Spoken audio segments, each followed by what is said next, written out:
আসসালামু আলাইকুম, ওয়েলকাম করছি রিয়াসাদ আজিম। ভিন্ন ধর্ম মতাদর্শে যারা শুনছেন সবার প্রতি আন্তরিক কৃতজ্ঞতা।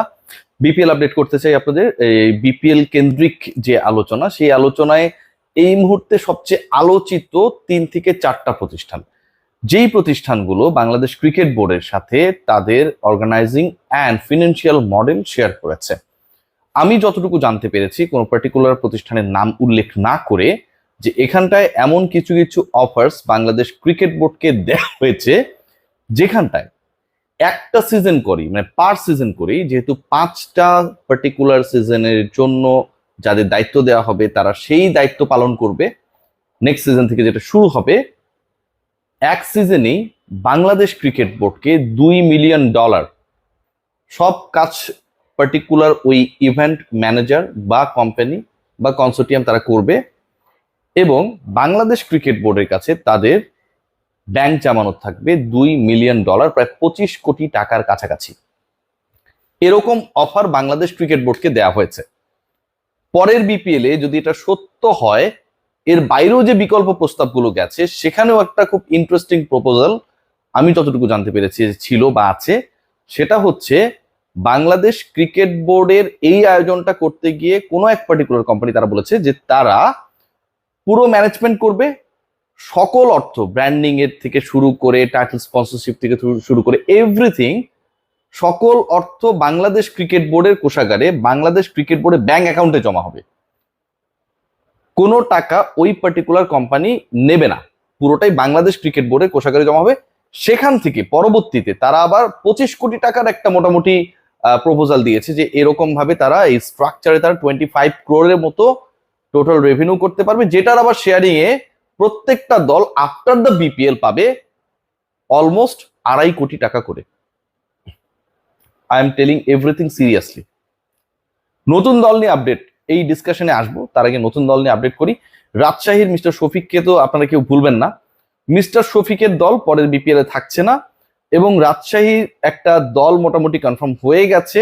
তারা মোটামুটি তাদের কার্যক্রম বাংলাদেশ ক্রিকেট বোর্ডের যারাই দায়িত্ব পাবে না কেন তাদের সাথে শেয়ার করবে, এবং ওই দায়িত্বপ্রাপ্ত গ্রুপ যেন রাজশাহীর টিমটা যারাই প্ল্যানটা করেছে তাদের দেয়, সেই বিষয়ে তারা একটা প্রপার, মানে তাদেরও তো প্রেজেন্টেশন রয়েছে, যে প্রপোজড ফ্র্যাঞ্চাইজি গুলো যারা তাদেরও প্রেজেন্টেশন রয়েছে, সেটা রান করে ফেলেছে। সেই দলটা রাজশাহীর পরবর্তী দলের নাম হতে পারে রাজশাহী এক্সপ্রেস। রাজশাহী এক্সপ্রেস এখন পর্যন্ত যে তথ্য আমার কাছে রয়েছে। আবুধাবি টি10 লিগে আপনারা জানেন যে অনেকগুলো দল পার্টিসিপেট করে। এর বাইরেও বিভিন্ন যে ফ্র্যাঞ্চাইজ টুর্নামেন্ট গুলো হয়, সেটা টি20 হতে পারে, টি20 হতে পারে, সেগুলোতে অনেকগুলো ফ্র্যাঞ্চাইজ পার্টিসিপেট করে। ইন্টারন্যাশনাল ফ্র্যাঞ্চাইজ লিগ বা বাংলাদেশের বাইরে যেই ফ্র্যাঞ্চাইজি লিগগুলো অনুষ্ঠিত হয়, সেগুলো থেকেও অন্তত একটা দল আপকামিং বিপিএল এর অংশ হবার সম্ভাবনায় দারুণভাবে এগিয়ে রয়েছে। এই খবরটাও আমার কাছে রয়েছে। সেই দলটার নাম কি আমি এই মুহূর্তে বলছি না, বা কারা এই চেষ্টাটা করছে সেই আলোচনাটাও যতক্ষণ না পর্যন্ত কোনো একটা প্রতিষ্ঠান বিপিএল ম্যানেজমেন্টের দায়িত্ব পায়, এরপরে তারা ফ্র্যাঞ্চাইজি হতে যারা আগ্রহী তাদের জন্য যে সার্কুলেশনটা দেয়, তার আগ পর্যন্ত আসলে পার্টিকুলারলি ওই দল বা ওই গোষ্ঠীর নাম বলাটা উচিত হবে না। তবে ইন্টারন্যাশনালি বিপিএল এ পার্টিসিপেট করার জন্য একটা group, they are very much keen to be the part of BPL. What about the other franchise? সিলেটের যে দলটা ছিল, যতটুকু আমার কাছে খবর রয়েছে, এর আগে আপনারা দেখেছেন সিলেট সিক্সার্স, সিলেটের দলটা হয়তো থাকছে না। সিলেটের আগের যে দলকে আমরা দেখেছি, মাশরাফি বিন মুর্তজা যেই দলের এক সময় নেতৃত্বে ছিলেন, যেখান থেকেই তাওহিদ হৃদয় নতুন করে উঠে আসা, সিলেটের ওই দল থাকছে না। তানজিম সাকিবও সেখানটায় খেলেছিলেন, এটা মোটামুটি নিশ্চিত। What about Chittagong Kings? Chittagong Kings এর সাথে বাংলাদেশ ক্রিকেট বোর্ডের আমি যতটুকু জানতে পেরেছি সম্পর্কটা আসলে স্পেসিফিকলি মানে ডেসক্রাইবেবল না। মানে এটাকে আপনি ভালো বলবেন নাকি মন্দ বলবেন, সবাই সবাইকে চেনে জানে, দুপক্ষ থেকে আমি যতটুকু জানতে পারছি, কিন্তু কারোর সাথে কারো কমিউনিকেশনস এর জায়গাটা খুব খুব একটা স্মুথ না। আমরা সমকাল একটা রিপোর্ট দেখেছি যে 46 কোটি টাকা বাংলাদেশ ক্রিকেট বোর্ড তারা চিটং এর কাছে পাওনা, সেটা দাবি করে লিগালি তাদের কাছে গেছে, এবং এটার উত্তরও সম্ভবত চিটং দিয়েছে ওই পত্রিকার বরাতে, যে তারা আসলে এটাকে মিউচুয়াল আন্ডারস্ট্যান্ডিং এর মাধ্যমে, আরবিট্রেশনের মাধ্যমে এটার একটা সমাধান চায়। সো এই ঘটনাটা অন্তত আপকামিং বিপিএল এর আগ মুহূর্তে চিটং এর কাছে বিসিবির উকিল নোটিশ, লিগাল নোটিশ, 46 কোটি টাকা দাবি করা, আপনি যদি মেলাতে চান, 2 2 4 মেলাতে চান, চিটং কিংসের পরের বিপিএল এ থাকার সম্ভাবনাকে অনেকাংশে কমিয়ে দেয়।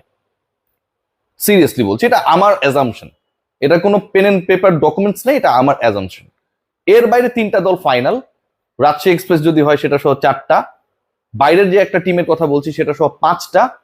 তার মানে নাম্বার 6 টিম কে হবে সেটা কিন্তু একটা বিশাল কম্পিটিশন হবে। কারণ এর আগে আমি বলেছি যে খুলনা নিয়ে খুব বেশি ডাউট নেই, রংপুর রাজশাহীও থাকবে। রাজশাহী এক্সপ্রেস যদি নতুন টিম অ্যাড হয়, ফরেন টিম যদি একটা অ্যাড হয়, তাহলে 5টা টিম হয়ে গেল। You need 1 team to fulfil the slot of number of 6 teams, right? সেই জায়গাটায় চিটং কম্পিটিশনে থাকবে নো ডাউট, আপনারা সবাই জানেন। এর বাইরে সিলেটের দল পাবার জন্য নিশ্চয়ই অনেকেই চেষ্টা করবে। সিলেট চিটগং এই দুইটা যে পার্টিকুলার বিভাগীয় শহর রয়েছে, তার সাথে কিন্তু ক্যাপিটাল সিটি ঢাকাও রয়েছে।